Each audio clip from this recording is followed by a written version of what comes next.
T'es conne. T'es nulle. T'es feignante. T'es moche. T'es grosse. T'es une merde. Et tu vaux strictement rien. Et ça marche pas.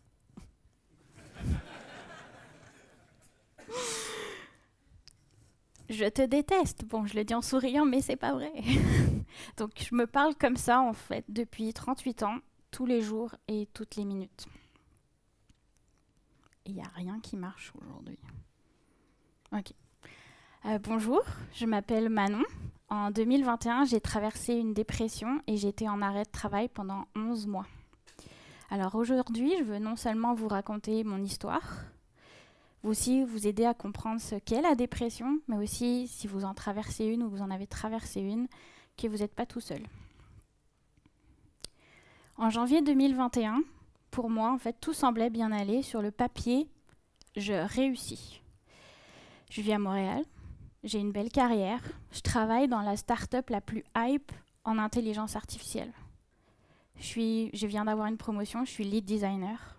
Je donne des conférences sur l'intelligence artificielle et le design. Et je dis non à Google et à Apple. Mais pas seulement, j'investis dans une start-up en cosmétique. Et j'ai un compte Instagram d'illustration et c'est quelqu'un qui s'occupe de vendre mes créations. J'ai une vie perso stable. J'ai un chum depuis 5 ans, petit copain. Et il est venu vivre au Canada pour moi. Je prends soin de moi. Je vais chez le psy tous les mois. Je me lève tous les jours à 5 heures du matin. Je médite. J'écris dans mon journal mes petites pensées. Et à 7 heures, je me mets à travailler. Et puis, en février 2021, tout a changé. Je commence à perdre le sommeil. Je m'en suis pas rendu compte vraiment tout de suite, mais ouais, la nuit, je regarde le plafond. Et à un moment donné, je dors carrément plus du tout. Puis ça a enchaîné. Au travail, tout devient difficile, lourd, compliqué. Je pouvais plus me concentrer. Je retenais plus rien. Je suis designer et j'arrive plus à créer. J'ai plus d'idées. Et là, je commence à me comparer aux autres. Ils font tout mieux que moi, ils font tout plus vite. Ils sont en pleine forme, moi je suis fatiguée. Alors je commence à mettre en doute toutes mes aptitudes, les unes après les autres. Au début très doucement et très très vite. Alors pour compenser, je vais sacrifier le prendre soin de moi pour travailler. Donc toute mon énergie doit aller au travail. Je fais plus de sport et je commande tout ce que je mange sur Uber Eats. Je sacrifie aussi mes amis pour avoir plus de temps pour travailler. Donc je m'isole, je réponds plus aux tweets, aux Instagram, aux textes, aux DM. Et j'annule toutes les sorties, tous les soupers. Tout mon temps doit aller au travail. Je me sens une mauvaise amie. En fait, j'ai même honte d'être une mauvaise amie. Mais je dois travailler. Et puis ça commence à se voir, en fait. J'ai les émotions, en fait, au bord des lèvres en permanence. Je suis tout le temps sur le bord de pleurer. Que ça soit feedback, deadline, ou même commander à manger, je vais me mettre à pleurer. Je suis à bout, mais les gagnants, ça s'arrête jamais. Et moi, je suis clairement pas une loser. Fait que j'encaisse. Et puis je pousse. Et puis je pousse. Puis je pousse, puis d'un seul coup, j'explose. Et dans un one-on-one avec mon manager, il me dit ouais Manon, va falloir que tu prennes des jours de congé, là. Faut que tu ailles voir ton médecin. Alors évidemment, moi je lui dis non. Je lui dis non, je refuse, j'argumente, il me faut juste une nuit de sommeil, puis je vais être correct. Je vais aller mieux. Mais il m'oblige. Donc je vais voir un médecin de garde, et là, le diagnostic tombe.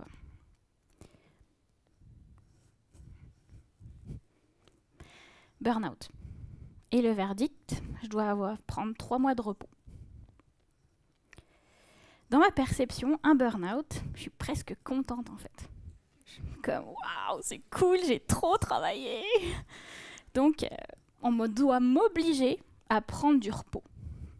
Et là, je me dis, ça va bien aller, je vais me calmer, je vais revenir au bureau, je vais prendre mes 3 mois de repos. Ils vont rien comprendre quand je vais rentrer. Mais maintenant, pratiquement plus de 18 mois plus tard, un burn-out, C'est pas le fun pantoute. Non. Le burn-out, en fait, c'est un syndrome et c'est pas une maladie. Et c'est une réponse du corps à un stress qui est prolongé, intense et chronique. Et ça s'installe insidieusement dans nos corps et dans nos vies. Et en fait, les effets sont plutôt dévastateurs. Donc j'ai vécu un épuisement physique. Le premier signe du burn-out, c'est la perte de sommeil. Comme je dors plus, moi, je suis tout le temps fatiguée. Et toute action est un effort surhumain. Je suis un zombie. Ce qui me plonge dans une fatigue cognitive intense. Mon cerveau, il est dans la brume en permanence, dans une sorte de mélasse bien collante. Il me fait mal, mon cerveau. Ça siffle comme tout le temps. Je suis fatiguée de penser. Je suis même plus capable de prendre une décision, si petite soit-elle. Mais c'est pas tout, parce que sinon, ça aurait été presque cool. Je m'enfonce dans un magnifique épuisement émotionnel. Je comprends plus rien. Alors je perds patience.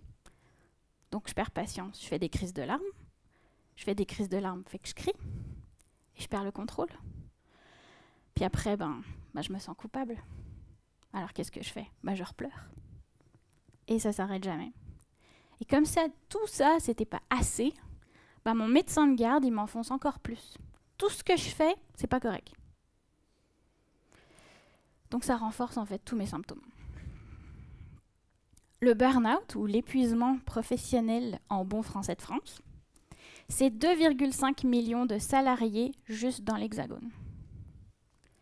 Soit 3 salariés sur 10 qui sont en burn-out.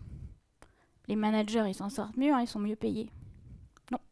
4 managers sur 10 sont victimes de burn-out sévère. Et les cas de burn-out sévères, ils ont grimpé de 25% juste en 2021. Et les femmes. Les femmes, on est tellement fortes, on est capable de tout gérer. 44% des femmes sont en détresse psychologique contre 33% des hommes. Et ça, c'est une épidémie dont personne ne parle, mais qui est tout aussi contaminante. Mais moi j'ai un plan. Ouais. En 3 mois, je suis de retour. Je dois prendre soin de moi. Fait que je vais me lever à 7h du matin au lieu de 5h30. C'est vachement plus de sommeil. Je vais méditer matin et soir. Je vais même faire une méditation avec un moine tibétain sur Airbnb Experience. Oui, je l'ai fait. Je dois être productive parce que les 3 mois, c'est du temps libre. Alors je dois lire plein de choses, je dois lire des livres, je dois écrire des articles sur le burn-out. Mais mon plan, il n'a pas du tout marché. La réalité, en fait, c'est que c'est vraiment très loin de mon plan. La réalité, c'est que je médite pas, je lis pas, puis j'écris pas, et je dors pas. Et comme si tout ça suffisait pas d'être bien bas, je me fais une entorse. 8 heures aux urgences, des béquilles, et je dois rester 7 jours dans mon lit sans bouger, hors du médecin. Et donc, comme on dit chez moi, c'est la marde. J'ai 0 dignité, j'ai besoin de quelqu'un pour aller aux toilettes, prendre ma douche, faire pipi, m'habiller. Je suis coincée dans mon appartement au 2e étage. Et surtout, j'ai peur que l'assurance fasse ce que j'ai fait. Je pense que j'ai fait exprès, en fait, pour prolonger. Et la Manon sage d'aujourd'hui, elle dirait à la Manon pas très sage d'il y a 18 mois, « Meuf, t'es en train de performer ton burn-out. » Et en y réfléchissant bien, en fait, c'est plus gros qu'un burn-out, mon affaire. Il m'énerve, ce clicker. Donc, la réalité, en fait, après 3 mois de repos, de séances de psy chaque semaine, ça s'arrange pas, en fait. C'est 1000 fois pire. Ça prend des proportions titanesques. Je perds la mémoire. Dans ma tête, c'est tout le temps novembre. Je regarde en boucle Big Bang Theory, parce qu'il n'y a pas tant d'intrigue, fait que ça ne me crée pas de stress. Puis il y a 12 saisons, donc ça m'occupe. Je suis tétanisée, je reste dans mon lit, je bouge plus, je suis une coquille vide. Puis l'assurance m'appelle toutes les 2 semaines. « Comment ça va ?» Oups.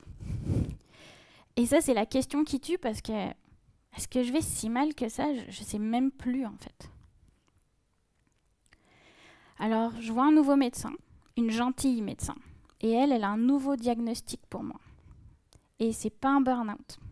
Non. Je fais une dépression majeure. Moi, dépressive, avec mes cheveux, franchement non. Non. J'accepte pas parce que je suis dans le déni le plus total. C'est pas possible que je sois en dépression, pas moi. Je relis les mots du médecin en fait une centaine de fois. J'ai honte. J'ai vraiment honte. Je veux plus jamais sortir de chez moi.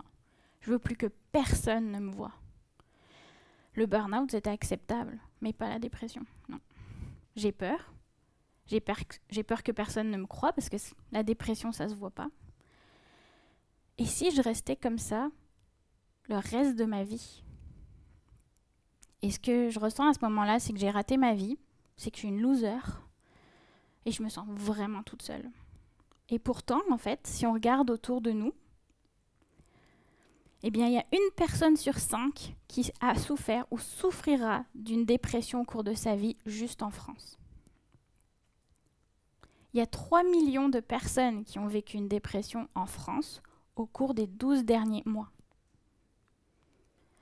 Et 50% de ces personnes qui ont vécu une dépression, elles ne se soignent pas et elles n'en parlent pas.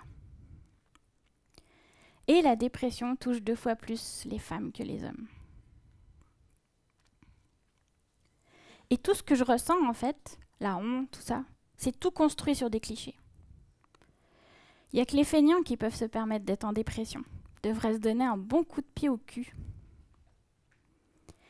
Il n'y a que les gens nés moroses qui sont en dépression, vous savez, le gros nuage noir là, qui les suit partout où ils vont. Et en fait, ils en font tout un plat, les dépressifs, mais ils n'ont qu'à prendre une petite pilule du bonheur, puis tout va bien aller. Et les clichés, en fait, ils sont tout autour de là, tout autour de nous. Même nous, on en parle. On les transmet nous-mêmes. C'est la honte de faire une dépression. On fait pitié. Si on fait une dépression, ça veut dire qu'on est faible. Et si on fait une dépression, ça veut dire qu'on est un raté. Et aujourd'hui, j'ai envie de dire, ces clichés, attention vulgarité, j'en ai ras le cul de les entendre.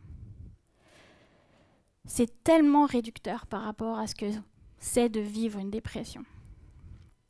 Alors j'ai envie de dire fuck les clichés et fuck la honte.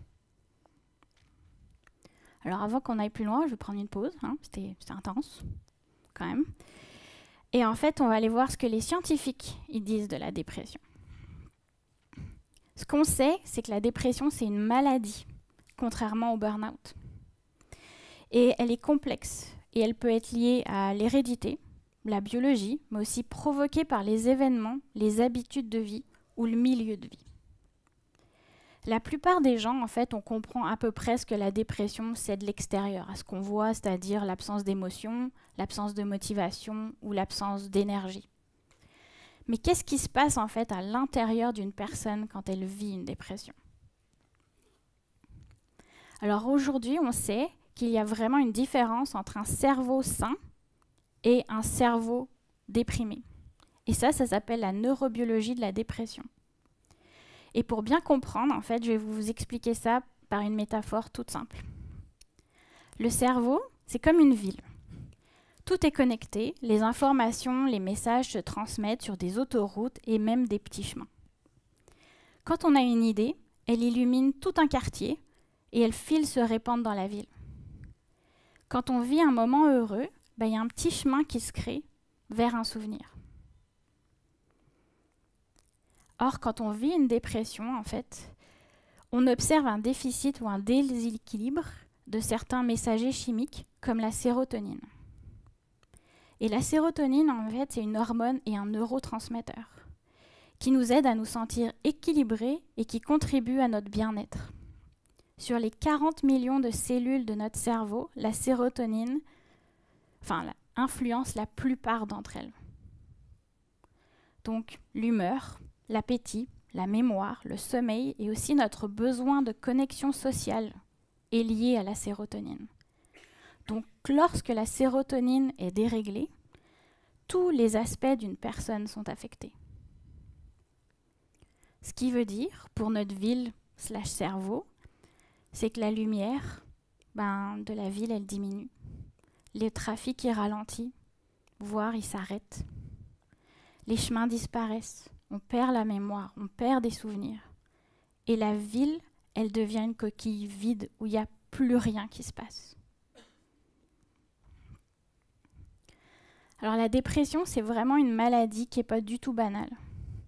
Et les conséquences, elles peuvent être assez grandes, comme la récidive de la dépression, le passage à la dépression chronique et aussi le risque suicidaire. Et en fait, pour moi, ça implique qu'en juin 2021, je me sépare de mon chum. Il me dit qu'il veut quelqu'un de normal. Je m'isole encore plus. Mes souffrances mentales sont abyssales et ça devient physique. Et en fait, j'ai cette énorme vis qui tourne dans ma poitrine et qui m'empêche de respirer. Je veux plus de ma vie comme elle est maintenant. Non, c'est trop dur. C'est vraiment trop difficile. Et la seule porte de sortie que je vois, en fait, c'est de plus être là. Je veux plus me réveiller. Je me répète des millions de fois par jour. Je veux que ça s'arrête. Je veux mourir. Jusqu'au jour, en fait, où je rencontre mon ergothérapeute en santé mentale. Et la souffrance, elle est là, l'angoisse, elle est quelque chose. J'éclate en sanglots comme j'ai jamais pleuré de ma vie. Et je suis hypersensible, fait que imaginez les flots. Et là, ça vient de loin, ça vient de mes tripes, ça vient du plus profond de moi-même. J'ai touché le fond, j'en peux plus. Et elle se lève, elle vient vers moi, elle pose sa main sur mon épaule et elle me dit « Je suis là ». Et là, déclic. On a reconnu ma souffrance. Il y a quelqu'un qui a vu cette souffrance infinie et qui l'a vue. Et elle est devenue visible. Et quelque part, moi aussi, j'ai reconnu que je souffrais. De moi à moi, j'ai reconnu ma souffrance. Et là, je me dis, meuf, l'entorse, la marde, la souffrance, c'est la vie qui t'envoie un message. Genre, t'as des shit à régler. Là. Puis c'est pas juste ton rapport au travail, là, c'est beaucoup plus profond que ça. Il y a tout à détruire et il y a tout à reconstruire. Et c'est là, enfin, que la guérison, elle commence. Je vais boire un coup parce que...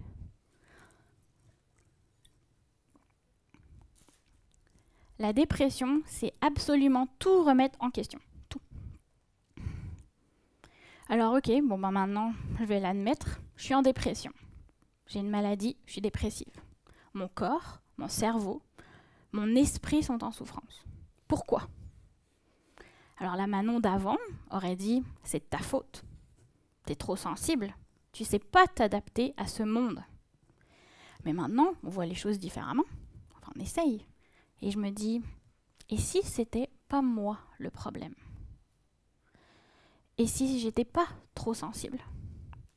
Et si c'était en fait le contexte autour de moi qui me rendait comme ça ? » Alors j'ai analysé mes pensées et dans la façon dont elles sont construites en fait par mon éducation, ma culture française, by the way, et la société, je dois répondre à des grandes attentes. Je dois avoir une job extraordinaire. Je dois réussir ma vie. Mon travail, ma réussite, c'est mon identité.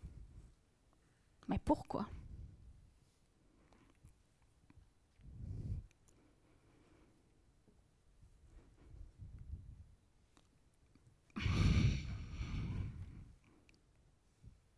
Tabarnak.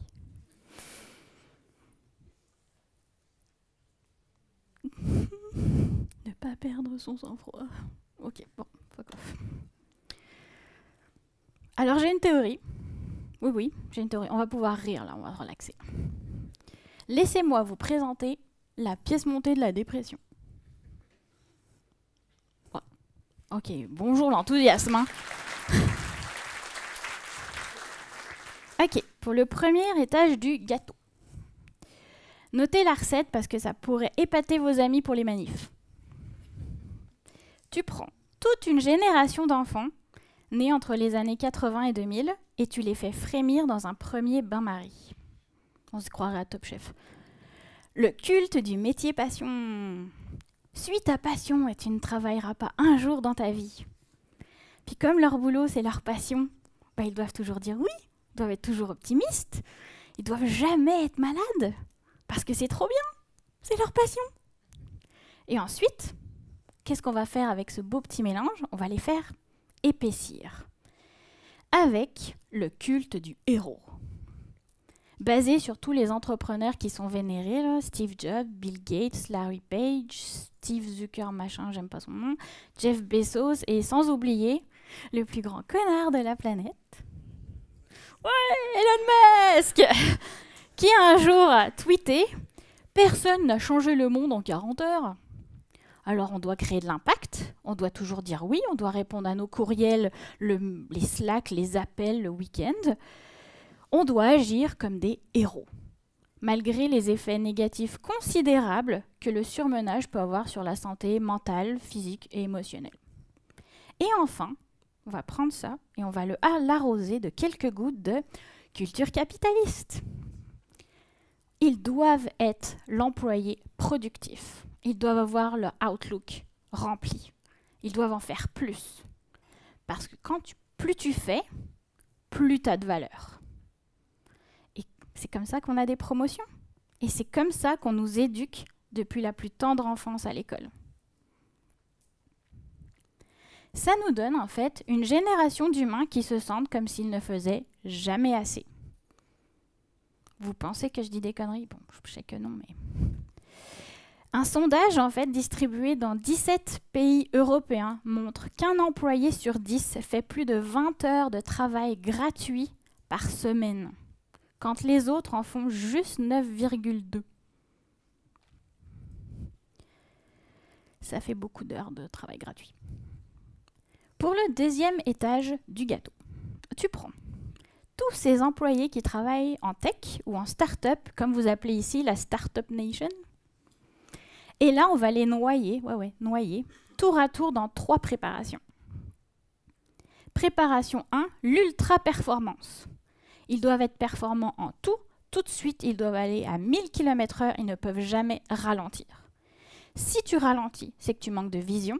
Ralentir, c'est pour les feignants, les faibles, les sensibles et ceux qui manquent, mon mot préféré du moment, de résilience. Préparation 2. La forte compétition. Ils doivent être les meilleurs. Ils doivent être des rockstars, ninjas, licornes, héros, génies, et ils doivent le prouver chaque jour. Ils doivent montrer qu'ils y arrivent tout seuls. Ils doivent faire mieux que les autres, plus vite. Ils doivent parler en meeting. Ils doivent briller. Et si le CEO te nomme sur Slack, avec ton nom, tu prends un screenshot et tu le mets sur LinkedIn, Instagram, Twitter. Je réussis! Préparation 3. Être un culture fit. Autrement dit, se mettre la pression pour se conformer à la culture d'entreprise. Ils doivent participer à toutes les activités, ils doivent sourire, ils doivent être aimés, ils doivent être populaires. On se croirait dans un film américain. Tu fouettes tout ça ensemble, et quand ça a bien levé, que ça gonfle, tu rajoutes quelques gouttes d'un arôme spécial, légèrement amer, légèrement toxique, qui s'appelle le patriarcat. Ouais. Par exemple, pour moi, en fait, ça se matérialise par le Boys Club on top. Bon, il y a une femme dans les execs, mais c'est la meuf du CEO. C'est tellement un concours de celui qui a la plus grosse, la plus grosse aubergine, évidemment, que le jeu politique, en fait, il se transmet jusque dans les équipes de production. Il y a aussi un de mes collègues qui n'a pas trop tripé que je devienne lead à sa place. Donc, il me manque de respect et je dois le virer tout en me faisant insulter. Et puis un jour, lundi matin, on se réveille, on se connecte et là, on est racheté par une grosse compagnie américaine. Parce que le CEO, il préfère vendre que de se faire remplacer par le board. Et puis tout ça, en fait, ça donne des employés qui sacrifient l'amour-propre, les relations, le sommeil pour y arriver. Je dis des conneries, encore une fois. Les données le prouvent en fait. La dépression affecte 30% des gens qui travaillent en tech ou en start-up. 29% ont des troubles de l'attention et 27% ont des troubles graves de l'anxiété. Pour le dernier étage du gâteau, on arrive à la fin, pas du talk, de la recette. C'est là que tu dois être créatif. Et là, on va prendre la crème de la crème, les designers en start-up. Et puis cette crème, comme elle est déjà bien relevée à l'anxiété et que c'est déjà comme ça qu'on est, tu la montes juste à haute pression.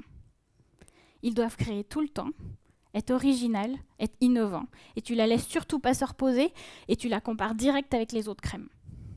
Et là, tu critiques cette crème en permanence. Ils doivent faire face aux commentaires de leurs pairs, des clients et de tout le monde qui a un avis sur le travail du designer sans avoir aucune connaissance. Alors, il faut faire attention parce que si la crème n'a pas un goût parfait et qu'elle ne plaît pas, cette crème, elle s'autodétruit. Et le résultat, en fait, de cette dernière tranche, c'est des humains anxieux, très critiques envers eux-mêmes. Et les designers, ils sont 25 fois plus susceptibles d'avoir le gène de la dépression que les autres professions qui ne sont pas considérées créatives. Et on est aussi 18 fois plus susceptibles de se suicider que la population générale. Alors voici ma pièce montée de la dépression. Elle est belle? Elle vous donne envie? Attendez, il manque quelque chose. La cerise sur le gâteau. Ouais, on n'en a pas parlé, mais vous vous rappelez? La dépression touche 2 fois plus les femmes que les hommes.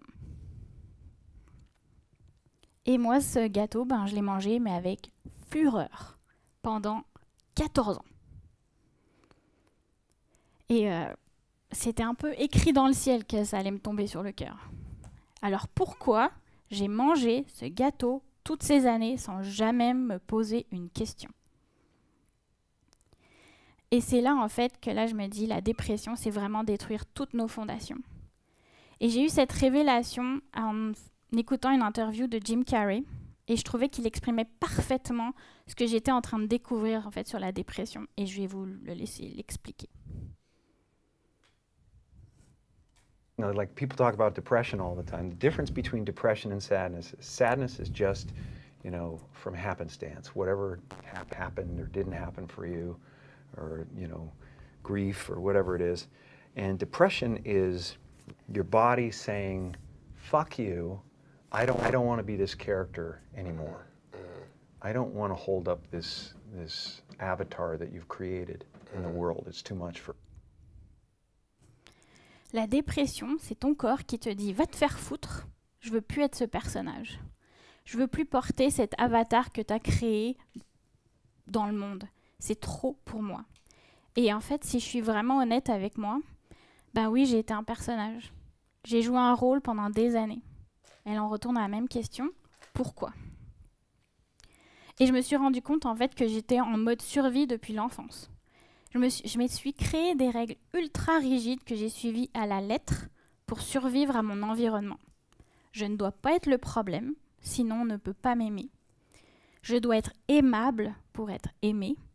Et je dois être parfaite pour ne pas être abandonnée. Et là, je vis dans cette boucle coincée tout le temps. Je dois réussir, je dois être aimable, je dois être parfaite. Et évidemment, personne n'est parfait. J'y arrive pas. Donc, je pense que je ne suis pas assez. Donc, je dois faire plus. Je dois dire oui tout le temps. Je dois tout garder pour moi. Et comme j'y arrive pas, j'ai honte de moi. Donc, parce que ça continue, je dois faire mieux. Je dois faire ce que les autres veulent. Je dois être normale. Et j'y arrive pas. Je m'aime pas. Et en fait, ces règles, elles m'ont aidé à survivre, à surmonter plein de difficultés que j'ai eues dans la vie, mais plus vraiment maintenant. Ça ne marche plus. Donc, je dois trouver une autre façon de fonctionner. Et la dépression, en fait, malgré tous les clichés, c'est vraiment un travail à temps plein sur soi. Alors, je me rends compte encore, je me suis rendu compte de pas mal de trucs. Que je cherchais en fait des validations extérieures pour me sentir rassurée tout le temps. Alors, il paraît que la solution, c'est « aime-toi toi-même ». Alors, moi, je trouve que c'est un peu facile à dire. Concrètement, comment on fait ? Parce que moi, on me l'a répété pendant des années et j'étais comme « ouais, mais méthodologie, process, quelque chose ? Non ? Okay. » Alors moi, je vais vous partager aujourd'hui, moi, les techniques qui m'ont aidé à avoir de l'estime de moi. Puis ici, je me dis que si ça a marché pour moi, ça pourrait peut-être marcher pour vous. La première image qui m'a aidée, c'est la métaphore de la maman-chat. Ouais. Alors, admettons que vous êtes une maman-chat. Et qu'un de vos chatons, il soit, oui, c'est stupide, mais ça marche. Anxieux, pleure, il a peur. Qu'est-ce que vous faites ? Vous lui hurlez dessus qu'il est con, qu'il est nul, qu'il est faible, pour qu'il arrête ? Ou vous le rassurez, vous le prenez dans vos bras et vous dites que ça va bien aller. Qu'est-ce qui va fonctionner mieux pour le chaton, à votre avis ? Prendre dans les bras, évidemment. Alors, je me suis demandé pourquoi je ne me fais pas la même chose à moi. Et donc, j'ai commencé à me prendre moi-même dans les bras. À me faire un câlin, quoi. Alors, je sais, ça paraît super bizarre, mais ça marche. Alors, on va le faire ensemble. Ouais, on va faire des câlins en public à soi-même. Alors, on va prendre un bras, on va prendre l'autre bras, et on va se faire un câlin. Vous êtes trop mignons. Moi, personnellement, quand je vais pas bien, je le fais dans mon lit, je me prends dans mes bras, ça me calme, et là, ça me permet de prendre les choses d'un meilleur pied. Parce que souvent, en fait, c'est la petite Manon au fond de moi, le petit bébé chat qui va pas bien, qui pleure, et en bonne maman chat, bah, j'en prends soin.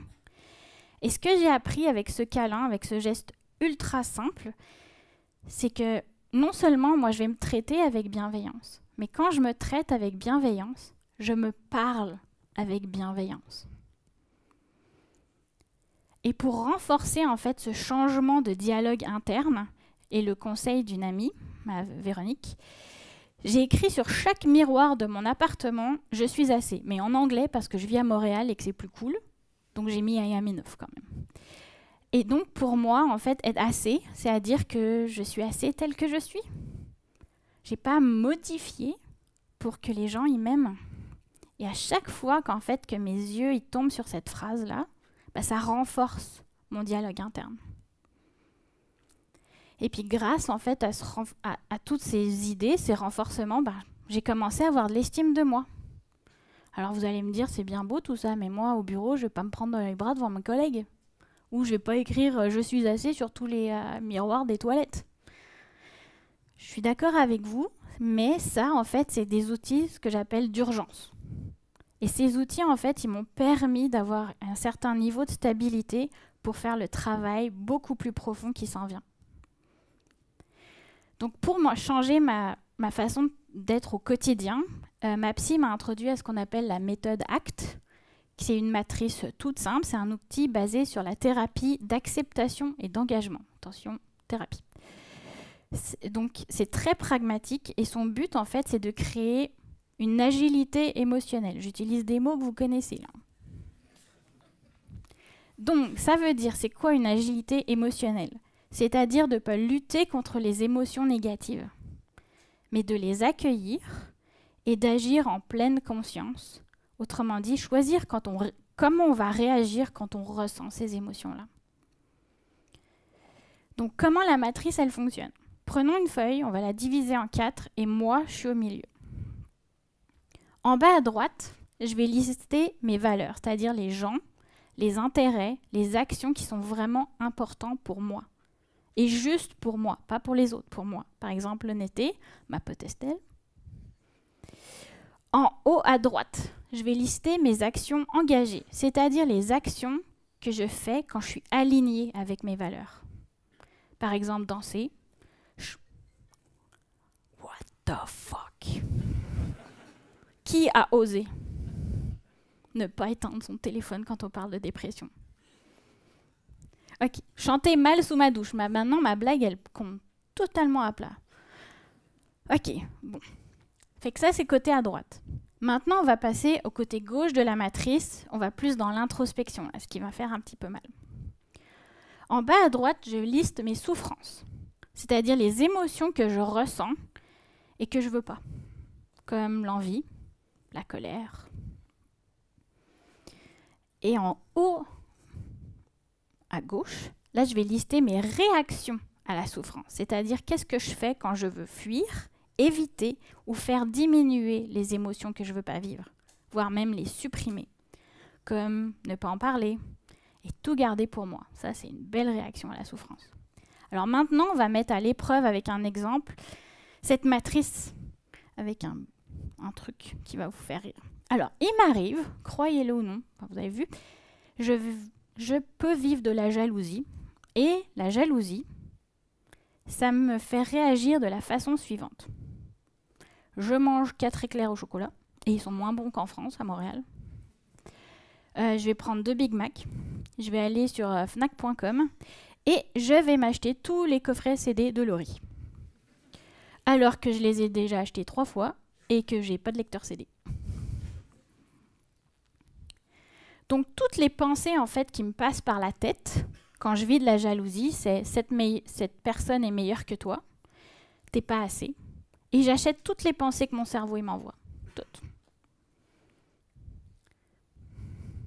Et là, je m'enfonce de ce que moi j'appelle la caverne des trolls, où je réagis complètement à l'inverse de ce qui est important pour moi. Vous savez, les CD de Laurie. Alors, comment je fais pour sortir de la caverne et passer de l'autre bord? Eh bien, je retourne à moi et ce qui est important pour moi et je vais choisir comment je vais réagir. Je ressens de la jalousie, on ne va pas se mentir. La jalousie, c'est un sentiment humain. C'est normal de ressentir ça. Ce n'est pas mon émotion préférée à ressentir, vraiment pas. Mais ça fait partie de l'expérience humaine. Alors, j'accepte puis je vais l'accueillir. Et je vais dire « Hello, jalousie, what's up ?» Je sais qu'elle est là, mais je ne vais pas la laisser prendre contrôle de mes actions et aller sur fnac.com et acheter tous les CD de Laurie. Non. À la place, je vais aller prendre une marche, respirer l'air, me calmer, écouter les oiseaux, puis comprendre que le succès des autres n'enlève rien au mien. Et je vais aller féliciter par exemple la personne pour son j'allais dire un mot anglais, pour ses beaux accomplissements. Parce que être gentille, c'est important pour moi. Alors ces outils et métaphores, ils ont été essentiels dans la reconstruction de toute la fondation de ma vie, plus saine, plus douce, plus bienveillante. Et ça, ce qui m'a ça appris, c'est l'observation au lieu du pilote automatique. Qu'est-ce que je ressens? C'est quoi mes pensées? C'est quoi mes déclencheurs? L'autocompassion au lieu de la discussion interne négative. J'accueille quelle que soit l'émotion que je vis, puis si j'en ai vraiment besoin, je me fais un câlin et je me parle avec bienveillance. Je ne me juge pas. L'agilité versus les règles rigides. Je prends le recul pour questionner mes choix et ce qui est important pour moi. Pourquoi je dois? Pourquoi il faut? Et la navigation versus l'évitement. Qu'est-ce que je ressens? C'est humain, donc je les accueille, au lieu d'éviter et tout cacher au fond. Et vous savez quoi? Tout ça, là, ça marche aussi quand on va bien. Ça, c'est quand même assez cool. Alors aujourd'hui, j'arrive à un stade où, grâce à tout ça, je m'affirme. Alors, c'est pas encore parfait, ça va être un travail de toute ma vie, mais j'y travaille vraiment tous les jours. Et sortir de la dépression, en fait, c'est devenir le vrai soi. Et grâce à la dépression, je vais vous dire que j'ai découvert des choses essentielles sur ma vie, mais aussi des choses ultra intimes et profondes. Et je les soupçonnais peut-être, mais je n'avais pas les mots. Alors j'ai découvert un truc bouleversant à 38 ans, sans le savoir. Je ne suis pas une femme. Ouais.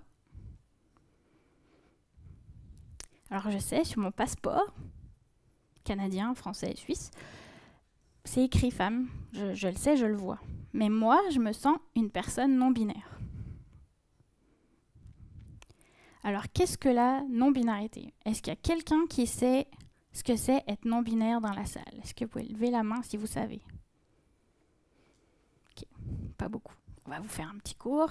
Pas de stress, je vais vous expliquer tout ça. Alors, notre identité, elle est composée de 5 dimensions.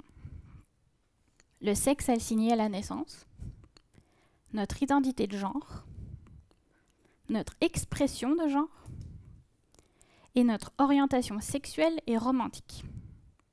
Alors, vous allez me dire, c'est quoi la différence entre le sexe assigné à la naissance et le genre? Moi aussi, je pensais que c'était strictement la même chose. Ça ne l'est pas.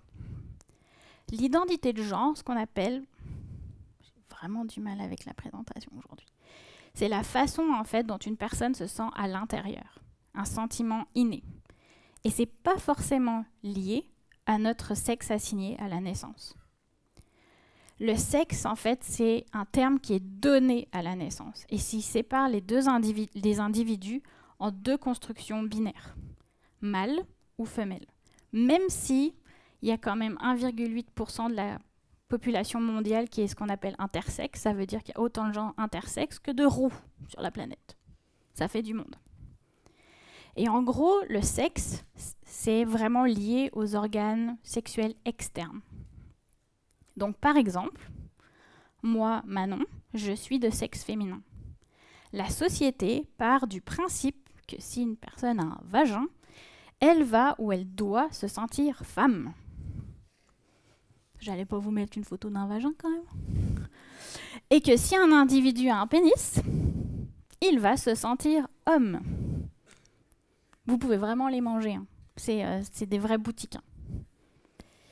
Alors moi, comme plein de gens sur la planète, je rentre pas forcément dans la boîte de la construction binaire.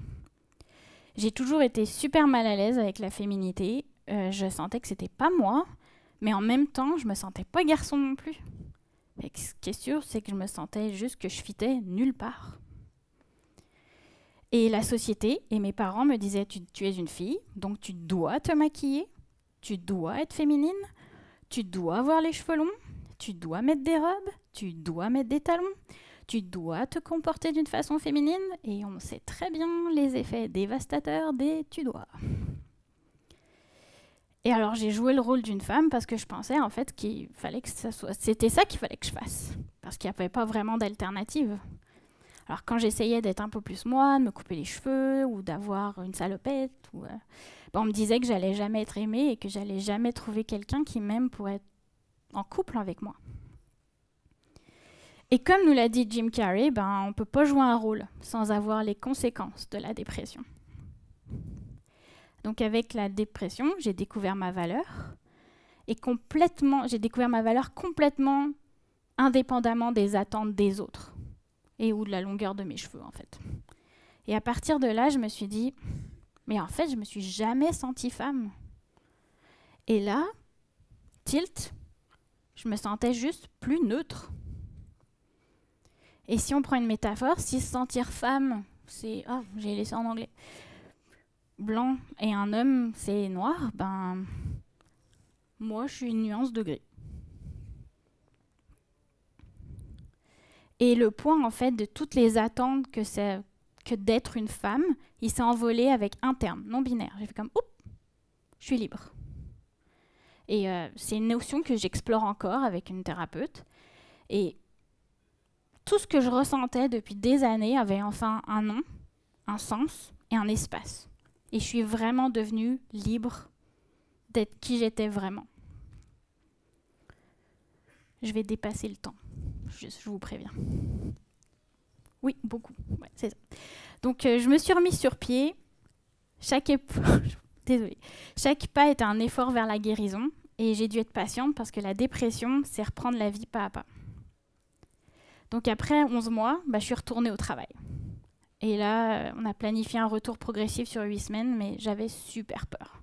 Genre, terrifiée, terrorisée. J'étais comme, est-ce que je vais être capable d'être bienveillante avec moi-même au travail? Et en fait, avec le retour au travail, je me suis rendu compte que j'étais complètement perdue sur la notion de c'est quoi le succès. À tel point que je me suis imposé des nouvelles règles.